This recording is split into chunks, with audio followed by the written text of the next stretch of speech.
جی دوستو السلام علیکم، آپ دیکھ رہے ہیں کلائڈوسکوپ۔ آئیے پھر افغانستان کی بات کر لیں، کیونکہ بہت سی ڈیولپمنٹس ہو رہی ہیں، بڑی فاسٹ ڈیولپمنٹس ہو رہی ہیں، اور کوئی حرج نہیں ہے کہ ہم اس پہ بات کرتے رہیں۔ افغانستان کی طالبان کی ناظرین کیا حکمت عملی ہے، تو آئیے اس پہ آج ذرا بات کرتے ہیں۔ ایک تو اس کا اندرونی جو انٹرنل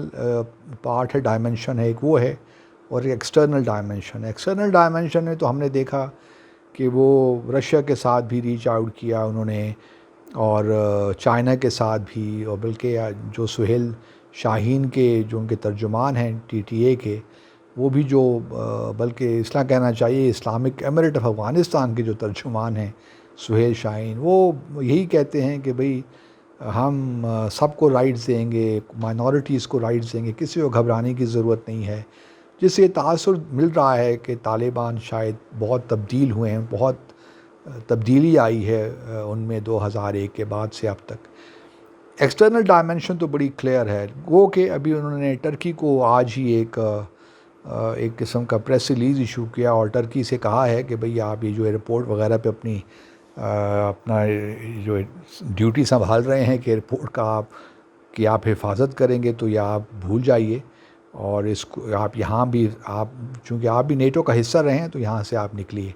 اب دیکھتے ہیں ٹرکی کیا کرتا ہے، لیکن میرا اپنا خیال یہ ہے کہ بھی سپٹمبر تک فی الحال بہرحال جب تک پوری فوجوں کا انخلا نہیں ہو جاتا، اس وقت تک طالبان ایئرپورٹ کو نشانہ ٹارگٹ نہیں کریں گے، کیونکہ وہ بھی چاہیں گے کہ جو ایئرپورٹ ہے وہ انٹیکٹ رہے، وہاں پہ کوئی پرابلمز نہ ہوں، فلائٹس وغیرہ آتی جاتی رہیں۔ تو ممکن ہے کہ وہ ترکی کے ساتھ براہ راست بائی لیٹرل کوئی ایگریمنٹ کر لیں جہاں تک ایئرپورٹ کی سیکیورٹی کا تعلق ہے، کیونکہ اور ان کو جو ہے بعد میں تھوڑا بہت یہ بھی ایشورنس دلا دیں کہ اب آپ کی بھی ضرورت نہیں ہے اور آپ یہاں سے چلے جائیں، تو ٹرکی کو بھی کچھ تھوڑا بہت فیس سیونگ مل جائے، اور جو نئی حکومت اگر آتی ہے تو اس کو بھی۔ انٹرنل کیا ڈائمنشنز ہیں؟ انٹرنل ڈائمنشنز تو ناظرین بہت کلیئر ہیں، اور یہ آپس میں لنکڈ ہیں انٹرنل اور ایکسٹرنل ڈائمنشنز۔ انٹرنلی دیکھیے طالبان اپنے جو ہے کاروائیاں جاری کیے ہوئے ہیں، کہیں سیٹ بیک ہوگا، کہیں کامیابی ملے گی، لیکن مومنٹم بہرحال ان کی سائڈ پہ ہے، اور لگتا یہ ہے کہ وہ کچھ عرصے بعد، اب کتنا عرصہ لگتا ہے، وہ لگتا ہے کہ ایونچولی ان کو کامیابی مل جائے گی۔ ان کی یہ بھی خواہش ہوگی، کیونکہ وہ ابھی تک بات یہی کر رہے ہیں، بلکہ آج سہیل شاہین کا ایک اور بھی بیان آیا ہے کہ ہم پاکستان کو اپریشیٹ تو کرتے ہیں کہ وہ فیسیلیٹیٹ کر رہا ہے پولیٹیکل ریکنسلیشن کی، لیکن پاکستان میں ڈکٹیٹ نہیں کر سکتا، اور میں سمجھتا ہوں کسی حد تک یہ بات درست بھی ہے، اور ہمارے چونکہ DGISPR نے بھی کہا ہے کہ ہم فیسیلیٹیٹر تو ہیں، گارنٹر نہیں ہو سکتے کسی چیز کے، کہ ہم کسی چیز کی رسپانسبلٹی لے لیں۔ لیکن جو انٹرنل ڈائمنشنز ہیں وہ بڑے کلیئر ہیں، وہ دیکھیے وہ اپنی جو ہے ایڈوانسمنٹ جاری رکھیں گے طالبان، ان کی کوشش یہ ہوگی کہ جلد از جلد پورے افغانستان پہ ان پہ قبضہ ہو جائے۔ اس کے بعد یہ بھی ممکن ہے کہ یہ جو اس وقت اشرف غنی وغیرہ، اشرف غنی کے بارے میں تو میں کچھ نہیں کہہ سکتا، لیکن حامد کارزائی ٹائپ جو لوگ ہیں جو اس وقت بہت بول رہے ہیں، ان کے ساتھ جب یہ طالبان واپس آ جاتے ہیں تو ان کو بھی آن بورڈ لے لیں، کو آپٹ کر لیں، اپنے ساتھ شامل کر لیں، اور پھر اسٹریٹجی یہی ہوگی کہ ایک لویا جرگہ بلایا جائے جلد سے جلد، اور لویا جرگہ جو ہے اسلامک ایمریٹ آف افغانستان کو انڈورس کرے، اور اس کے بعد جو بھی آئینی تبدیلیاں ہیں وہ بھی لویا جرگہ کے تھرو کروائی جائیں، اس سے پہلے کہ باقاعدہ کوئی انتخابات ہوں، یا وہ سلسلہ تو نظر نہیں آتا مجھے ہوتے ہوئے، لیکن جو طالبان کی اسٹریٹجی ہے، حکمت عملی ہے، وہ یہی لگتی ہے کہ سارے کام جو ہیں ونس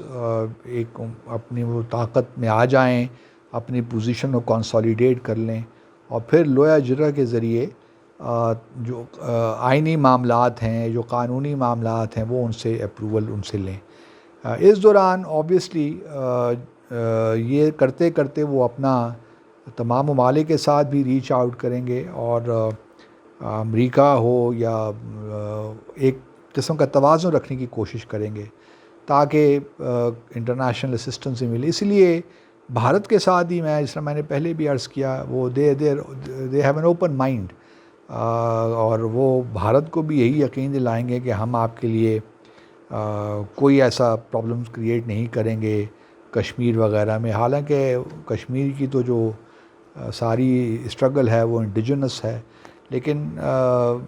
جو میڈیا جو ایک نیریٹو بن رہا ہے بھارت کی طرف سے، اور بھارت کا چونکہ نیریٹو ہے کہ اب پاکستان کی فوج بھی وہاں لڑ رہی ہے طالبان کے ساتھ، اور سو کالڈ لشکر طیبہ جیش محمد کے جو آپریٹیوز ہیں وہ بھی وہاں پہ طالبان کے ساتھ جنگ کر رہے ہیں. لیکن یہ سارا میڈیا میں، انڈین میڈیا میں نیریٹو بلڈ کرنے کی کوشش کر رہے ہیں، اور پاکستان کی آرمی کے لوگ بھی انوالوڈ ہیں، طالبان کو سپورٹ کر رہے ہیں. تو بہرحال اس قسم کی جو خرافات ہیں وہ تو ہم سب جانتے ہیں، لیکن طالبان کی البتہ حکمت عملی بڑی کلیئر ہے. وہ اب ریکنسلیشن کے پروسیس سے گزر چکے ہیں. اگر کسی کا یہ خیال ہے کہ وہ ابھی بھی ریکنسلیشن کر سکتے ہیں اشرف غنی کے ساتھ، تو وہ شاید نہ جانے کس دنیا میں رہ رہے ہیں. طالبان جو ہے وہ ان کی کوشش اب یہی ہوگی کہ کابل پہ قبضہ کریں، اور پورا قبضہ ان کے ہاتھ میں، اور پھر جو لوگ بھی ان کے ساتھ مل کر کام کرنا چاہتے ہیں وہ ان کو ویلکم کریں گے. اور مجھے لگتا ہے کارزائی کی جو ہے اسٹیٹمنٹ سے لگتا ہے کہ شاید حامد کارزائی اگلے جو بھی طالبان کی ڈسپینسیشن ہوگی اس میں شاید حامد کارزائی ان کا حصہ ہوں کسی نہ کسی پوزیشن میں. لیکن بہرحال طالبان اپنا جو ہے اپر ہینڈ رکھیں گے اپنی پوزیشن میں. لیکن دنیا کو بتانے کے لیے اس قسم کے اسٹیپس ہو سکتے ہیں. ممکن ہے کہ عبداللہ کو بھی at the end of the day وہ ایکسیپٹ کر لیں، کیونکہ اشرف غنی نے کھیل برا کھیلا تھا. اشرف غنی صاحب کو یہ نہیں چاہیے تھا کہ وہ صدارتی انتخابات کروا لیتے. انہوں نے جب صدارتی انتخابات کروائے ان کو معلوم تھا کہ ایک نیشنل ریکنسلیشن کا پروسیس چل رہا ہے، اور اب انتخابات، اور اب وہ اسٹیپ ڈاؤن بھی نہیں کر رہے. جب تک وہ اسٹیپ ڈاؤن نہیں کرتے اپنے صدارتی عہدے سے، اس وقت تک ان کا طالبان کے ساتھ ریکنسلیشن ناممکن ہی ہے. تو جو ابھی بلکہ کل تاجکستان میں بھی جو شنگھائی کوآپریشن آرگنائزیشن کا کانٹیکٹ گروپ ہے افغانستان کا، اس کی میٹنگ ہو رہی ہے. ہمارے وزیر خارجہ بھی وہاں پہ ہیں، بھارت کے وزیر خارجہ بھی وہاں پہ ہوں گے، بلکہ